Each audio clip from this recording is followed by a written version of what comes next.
2022년 상업용 부동산인 리테일 관점에서 보면 그래도 어느 정도는 코로나에서 자유로웠던 첫 해로 기억될 한 해였는데요. 맨하튼의 리테일 시장에 대해 정리해 보고 갈까 합니다. 리얼스테이트 볼드올브 뉴욕이라는 곳에서 부동산 중개인들을 대상으로 매년 설문조사를 하는데 이들은 2022년을 2016, 17년 이후 가장 활발했던 시장이라고 특징 지었죠. 맨하튼 내에서도 메디슨 애비뉴, 소호, 플랫아이언 등과 같이 두드러지게 뛰어났던 시장들을 중심으로 공실이 눈에 띄게 줄면서 도시 전체적으로 공실률이 낮아지고 임대료도 완만한 상승을 보이고 있지만 그렇다 하더라도 팬데믹 이전에 비해서는 여전히 낮은 임대료 수준을 보이고 있습니다. 2021년이 식음, 서비스, 건강 그리고 피트니스 섹터가 리테일 시장의 회복을 주도했다면 2022년은 패션 및 의류 섹터 그리고 명품 섹터가 주도한 시장인데요. 맨하튼의 잠재 소비력 및 팬데믹 종료 이후 급증하는 관광 수요에 기인한 것으로 보입니다. 리테일 시장이 오피스 시장보다 더 빠른 회복세를 보이는 건 뉴욕으로의 여행 및 관광업과 맞물려 있는데요. 특히 7월부터는 JFK 인터내셔널 공항에 도착하는 국제선 승객 수가 국내선 승객 수를 넘어섰죠. 홍콩이 봉쇄 정책으로 5,600만 명에 달하던 연간 해외 방문객 수가 30만 명 수준으로 뚝 떨어진 반면에 뉴욕은 22년 5,590만 명으로 코로나 이전 약 6,600만 명 방문객 수준의 90%를 회복하고 있는 것이죠. 뉴욕시의 호텔 점유율 또한 82% 수준으로 급격히 상승하여 22년 여름 이후 미국 주요 시장에서 가장 높은 호텔 점유율을 꾸준히 누려왔습니다. 이와 동시에 시장의 위험한 요소들도 면밀히 살펴야 하는데요. 지난 몇 분기 동안 예비 테넌트들을 고민하게 만들었던 인력 부족, 공급망 문제, 급증하는 비용, 공사 기간의 지연 및 허가 기간 등은 여전히 리테일 임대 시장의 어려움으로 꼽힙니다. 또한 금리 시장으로 급등한 이자 비용은 부동산 소유주, 기업, 그리고 쇼핑객의 지출을 억제할 수 있는데 가계의 소비력이 매우 탄력적으로 보인다고는 하지만 연말 강력한 소비 기간이 종료한 맨하튼의 리테일 시장을 눈여겨 살펴봐야 할 것으로 보입니다. 그럼 2022년 리테일 시장의 특징을 크게 몇 가지로 분류해 보겠습니다. 첫 번째, 식음에서 의류 액세서리 그리고 명품의 약진. 2021년 대부분과 2022년 초에는 식음료 부분의 임대 활동이 가장 많은 활동을 차지했는데요. 의류 및 액세서리, 특히 명품 브랜드의 활동이 증가하면서 22년 리테일 임대 시장에 탄력이 더해졌습니다. 하나의 플래그십에 집중하기로 선택하는 브랜드가 있는 반면에 도시 내에 여러 위치의 멀티 매장들을 내고 있는 브랜드들이 증가하고 있는 것이죠.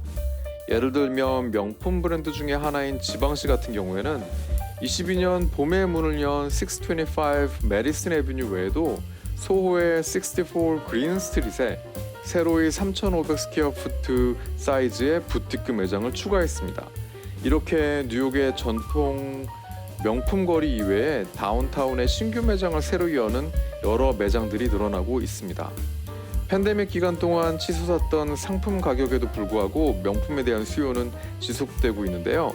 세계 최대 럭셔리 지주회사인 LVMH는 전년 대비 23%의 순이익 증가를 보고했지만 월마트나 달러트리와 같은 저가 소매 업체는 한 자릿수 증가를 보고하고 있으며 2023년에 대한 예측을 하향 조정했습니다.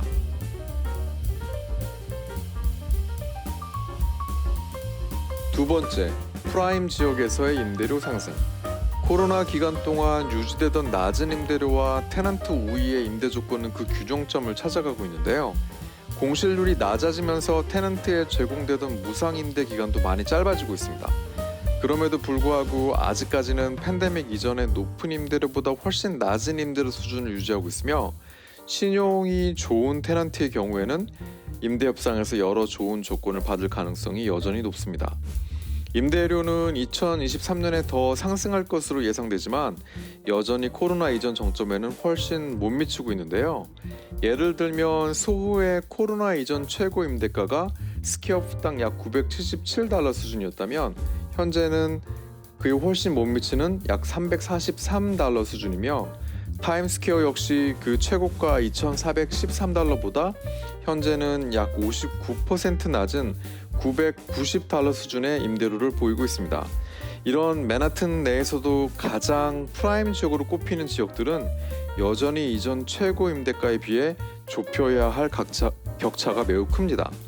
최근 쿠시먼 웨이크필드가 전 세계에서 가장 비싼 임대 구역으로 선정한 5번 애비뉴 같은 경우에는 현재 책정 임대료가 스퀘어풋당 약 2,300달러 정도로 2026년에 도달한 정점인 약 스퀘어풋당 3,900달러의 일부에 불과합니다.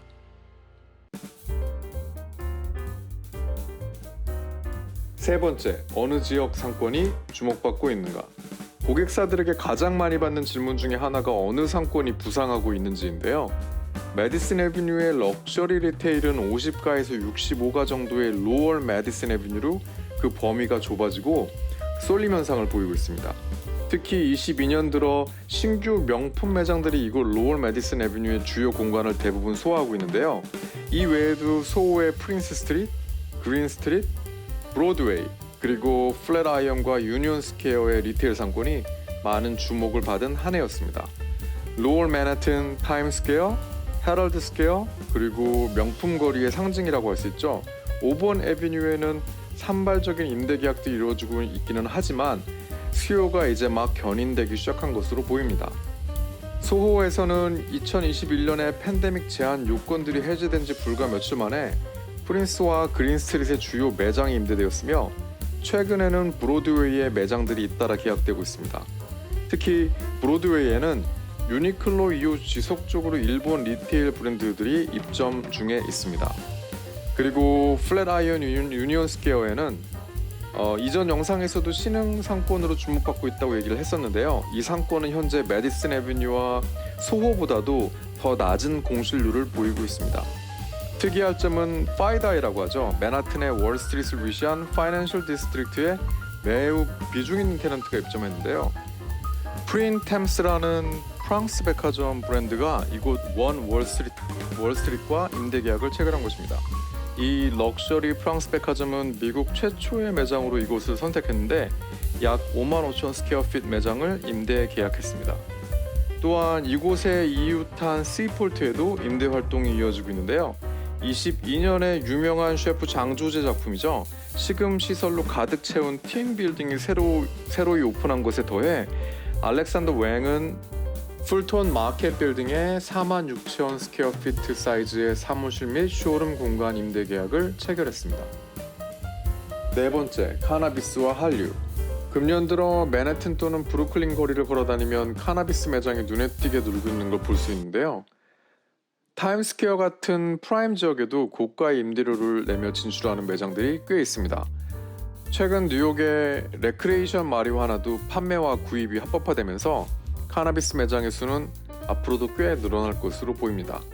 일례로 헤럴드 스퀘어의 가장 눈에 띄는 위치인 958 6th 애비뉴에도 대마, 즉 카나비스 브랜드인 쿠키스유가 22년 10월 말에 플래그십 스토어 및 문화교육센터를 오픈했습니다.